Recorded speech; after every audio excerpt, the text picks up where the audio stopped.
Salut à tous les amis, c'est Jatachi et aujourd'hui on se retrouve pour une nouvelle vidéo sur le Corsair H115i KPLX, donc watercooling de chez Corsair, très réputé, notamment pour on va dire sa pompe RGB qui est très très jolie avec ses deux différentes phases, voilà, une phase transparente et une phase noire avec des petits liserés donc transparents qui laissent passer le RGB.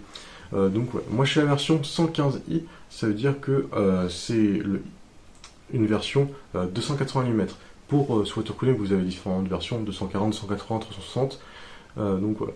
Pour moi, 280 mm, c'est l'idéal parfait en fait. C'est-à-dire qu'on se rapproche très largement des performances d'un 360 mm et on est au-dessus, quand même plutôt pas mal au-dessus qu'une version de 140 mm. Donc pour moi, c'est le compromis parfait, surtout qu'en plus dans un boîtier ça rend plutôt pas mal. 360 mm, ça fait quand même vraiment gros, hein, honnêtement. Et 240, voilà, parfois on prend pas tous la bouteille du PC. Donc voilà, moi j'ai le Corsair Crystal 4000X et franchement je trouve qu'il rentre vraiment pas mal dedans.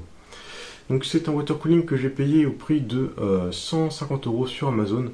Donc voilà, je vous mettrai évidemment le prix et puis le lien en description. Il faut savoir que ce watercooling, vous pouvez aussi rajouter le petit truc de chez Corsair avec le panneau OLED qui peut vous référencier la température, etc. Moi je trouve ça plutôt stylé. Donc voilà, parfois il y a des packs avec les deux pour le même prix que le watercooling de base. Donc franchement ça peut être un deal intéressant. Donc dans cette vidéo, on va voir un petit peu donc les performances et tout ça de ce watercooling, voir s'il fait bien son travail sur le Ryzen 7 5800X, donc un processeur qui d'habitude chauffe quand même un petit peu. Donc là on va voir normalement, bon, vous verrez dans les tests que ce watercooling fait tout à fait son rôle de watercooling, c'est-à-dire qu'il refroidit très bien son processeur. Sinon c'est un watercooling qui est compatible avec le logiciel iQ de chez Corsair, donc je vous mettrai le lien en description évidemment, pour que vous puissiez télécharger ce logiciel. Donc avec ça, on a les deux ventilateurs RGB qu'on verra mieux dans l'unboxing. D'ailleurs, en parlant de l'unboxing, moi je pense qu'on va passer directement à l'unboxing pour que voilà, ce soit un petit peu plus visuel pour vous. Allez, c'est parti. Donc c'est parti pour l'unboxing. Donc on peut voir que déjà, il y a une boîte qui est assez conséquente, honnêtement, elle est vraiment grosse. Thème jaune et noir, comme chez Corsair, hein, comme d'habitude. Donc voilà, on a la version H115i et de KPLX, Supercharged. Et puis voilà, on a globalement une très belle boîte, hein, voilà, je vais pas vous faire tout le tour. Après, il y a globalement tout ce qui est à l'intérieur, on va voir ça de toute façon. Et puis voilà, donc on va ouvrir ça. Hop, ça se fait par ici. Donc, Safety and Warranty Guide. Donc ça, est-ce que c'est le mode d'emploi? On verra ça tout à l'heure, je pense que oui. Hop, petite mousse de protection. Ensuite, on rentre dans le vif du sujet. Alors, donc déjà, voilà, c'est un watercooling de 280 mm, donc forcément on a des fans de 280 mm, évidemment. On en a deux, puisque il y a deux ventilateurs. Enfin, c'est des ventilateurs de... Et voilà le radiateur, donc on sortira ça après.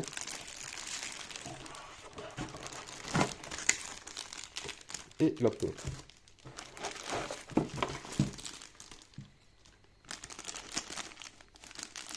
Alors ici, on a pour les processeurs TR4, je pense.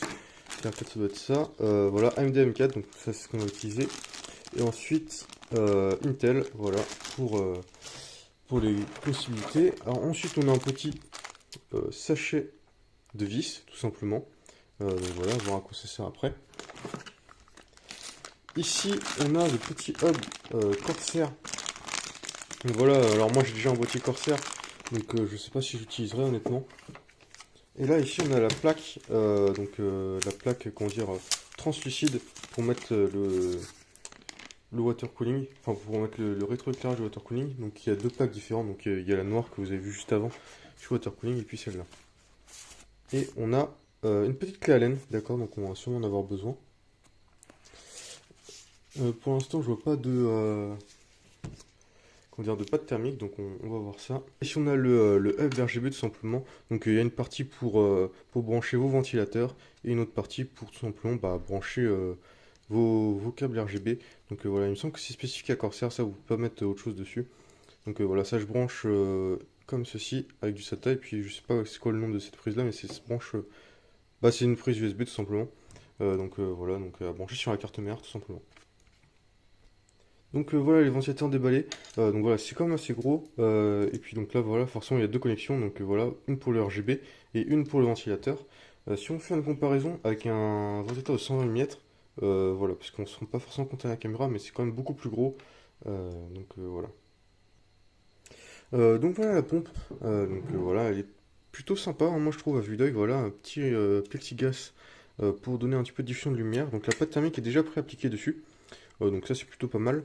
Voilà, c'est un assez gros water cooling, hein, puisque c'est un 280 mm. Écoutez, voilà. Sinon, pour le branchement, voilà, ça me fait un peu chier. Je vous le dis très clairement. Parce que, en fait, ça, c'est un truc propriétaire de Corsair. Voilà, évidemment. Donc, juste pour vous mettre ici, là-dessus, sur le hub. Mais comme j'avais un boîtier Corsair, je me dis que j'aurais pas besoin du hub. Mais en fait, finalement, si. Puisque, sur le boîtier Corsair, il n'y a pas le truc du hub. Donc, c'est un peu chiant. Et puis, ici, on a tout simplement pour brancher la pompe sur la carte mère. Donc c'est parti, on va passer à l'installation. Donc voilà le H115i dans le PC, donc on va voir vraiment très beau style.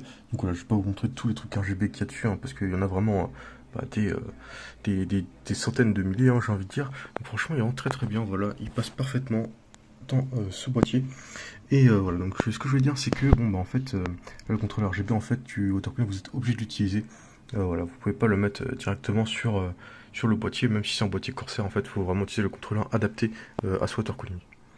OCCT, voilà, pour voir un petit peu les températures de ce processeur. Donc voilà.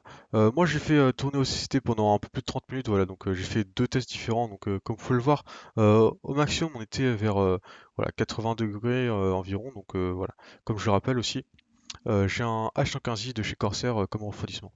Pour en ce qui est des températures, donc comme vous pouvez le voir, donc les températures du GPU, on est à 70 degrés, 80 degrés max pour le CPU. Eh ben, écoutez, que dire de ce water cooling? Moi je trouve que c'est un très très bon water cooling. Voilà, il est plutôt silencieux. Et voilà, comme vous avez vu, très bonne performance. Donc c'est tout ce qu'on lui demande, silencieux, performance. Pour moi, c'est les deux critères qu'il me fallait. Donc voilà, je suis très satisfait de ce water cooling. En plus, il a un look vraiment sympathique avec son RGB qui est contrôlable. Donc voilà, avec tout le système de chez Corsair. Donc voilà, ça c'est plutôt agréable évidemment quand on est chez Corsair, voilà, d'avoir tout ce système RGB.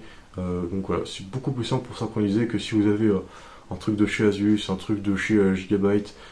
Voilà, prenez tout du Corsair et puis après, comme ça c'est réglé. Voilà, après je suis pas en train d'être pro Corsair, etc. Mais c'est vrai que c'est quand même pratique, le logiciel est bien foutu. Voilà. Écoutez, que de points positifs pour ce water cooling, il n'empêche qu'il est quand même en vrai un petit peu cher comparé à certains concurrents. Bon, après, voilà, ça c'est pris un peu de la qualité, j'ai envie de dire. Et bien écoutez, merci d'avoir regardé cette vidéo, et puis on se dit à la semaine prochaine pour une prochaine vidéo. Salut!